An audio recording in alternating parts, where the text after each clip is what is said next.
ఆదికాండము 10వ అధ్యాయము. ఇది నోవహు కుమారుడగు షేము, హాము, యాపెతను వారి వంశావళి. జలప్రళయము తరువాత వారికి కుమారులు పుట్టిరి. యాపెతు కుమారులు గోమెరు, మాగోగు, మాదయు, యావాను, తూబాలు, మెషకు, తీరసు అనువారు. గోమెరు కుమారులు అష్కనజు, రీఫతు, తోగర్మా అనువారు. యావాను కుమారులు ఎలీషా, తర్షీసు, కిత్తీము, దాదోనీము అనువారు. వీరి నుండి సముద్ర తీరమందుండిన జనములు వ్యాపించెను. వారి వారి జాతుల ప్రకారము, వారి వారి భాషల ప్రకారము, వారి వారి వంశముల ప్రకారము ఆయా దేశములలో వారు వేరైపోయిరి. హాము కుమారులు కూషు, మిస్రాయిము, పూతు, కనాను అనువారు. కూషు కుమారులు సెబా, హవీలా, సప్తా, రాయమా, సప్తక అనువారు. రాయమా కుమారులు షేబ, దదాను అనువారు. కూషు నిమ్రోదును కనెను.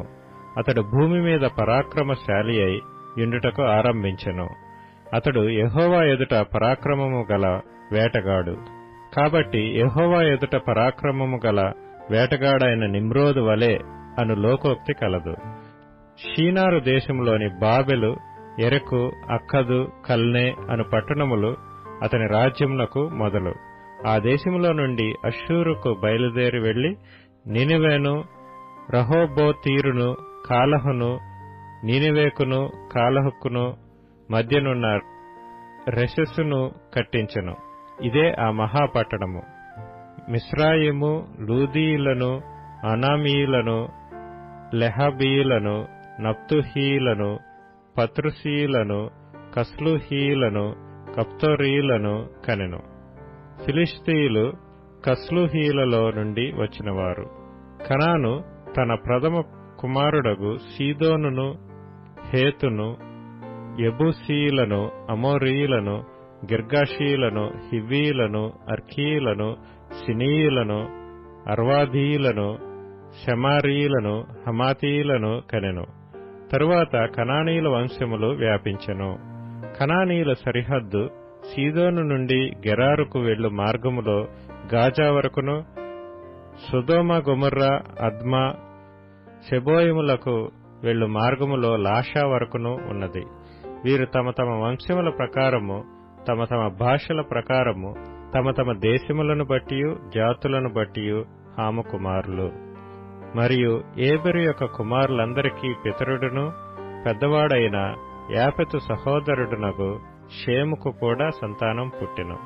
షేము కుమారులు ఏలాము, అష్షూరు, అర్పక్షదు, లూదు, అరాము అనువారు. అరాము కుమారులు ఊజు, హూలు, గెతెరు, మాషను అనువారు. అర్పక్షదు షేలహును కనెను. షేలహు ఏబెరును కనెను. ఏబెరుకు 2 కుమారులు పుట్టిరి. వారిలో ఒకని పేరు పెలగు. ఏలయనగా అతని దినములలో భూమి దేశములుగా విభాగింపబడెను. అతని సహోదరుని పేరు యొక్తాను. యొక్తాను అల్మోదాదును, షెలపును, హసర్మావెతును, ఎరహును, హదోరమును, ఊజాలును, దిక్లాను, ఓబాలును, అబీమాయలును, షేబను, ఓఫీరును, హవీలాను, యోబాబును కనెను. వీరందరూ యొక్తాను కుమారులు. మేషా నుండి సపారాకు వెళ్ళు మార్గములోని తూర్పు కొండలు వారి నివాస స్థలము. వీరు తమ తమ వంశముల ప్రకారము, తమ తమ భాషల ప్రకారము, తమ తమ దేశములను బట్టియు, తమ తమ జాతులను బట్టియు షేము కుమారులు. వారి వారి జనములలో వారి వారి సంతతుల ప్రకారము నోవహు కుమారుల వంశములు ఇవే. జలప్రవాహము గతించిన తరువాత వీరిలో నుండి జనములు భూమి మీద వ్యాపించెను.